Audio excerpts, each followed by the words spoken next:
Have you ever tried to read the genealogies in the Bible? Apart from being mind-numbingly boring and seemingly trivial, there is an interesting aspect to them. And so lived so many years and had other sons and daughters and died. Why were all these other children not named? Why weren't they important enough to be recorded in the pages of history, but more importantly in the pages of God's Word? If I may be so bold as to offer my ever so humble opinion, it would seem to me these are people who, quite simply, just didn't leave a legacy. The NPCs of the Bible, if you will. You know the ones I'm talking about.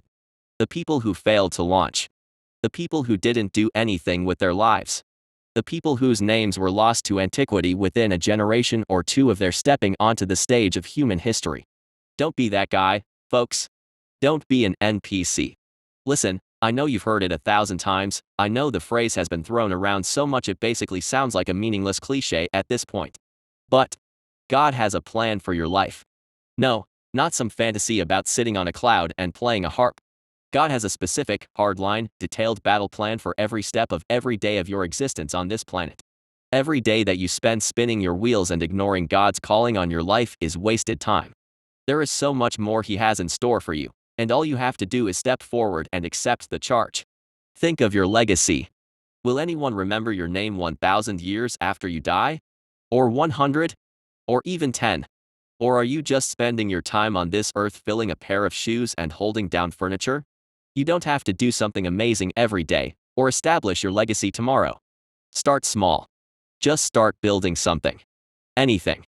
If all you do with your life is pay bills and die, granted that's all you really have to do, but no one will remember your name. Some people are perfectly fine with that, you don't have to leave a legacy. After all, what's it to you what people think of you after you're gone? On the other hand, think about some of the famous characters of historical importance. How cool is it to think that you could be the one your descendants brag of being related to? Look, for example, at the comparison between the descendants of Jonathan Edwards, the famous preacher, and those of Max Jukes, a man from a similar area and walk of life but with a completely different belief system. It was said that Jonathan Edwards would get up every morning and pray for 5 generations of his descendants. Max Jukes, it's safe to say, did not. I won't get into the specifics here, but I urge you to read about the findings of this study. A cursory Google search will provide several resources to choose from. As you can probably have guessed, the descendant family tree of Max Jukes is riddled with drunkards, criminals, prostitutes, and premature deaths. That of Mr. Edwards, however, is peppered with preachers, college professors, university presidents, authors, congressmen, and a U.S. vice president. An interesting study, to say the least. Pastor Mark Driscoll of Trinity Church, no affiliation with this channel, gave a fantastic sermon about this topic, entitled Living for a Legacy. It's on YouTube, I highly recommend it. As a fun little side note, I am informed by my mother that Jonathan Edwards is in fact my great-grandfather's grandfather. What a legacy to live up to, eh?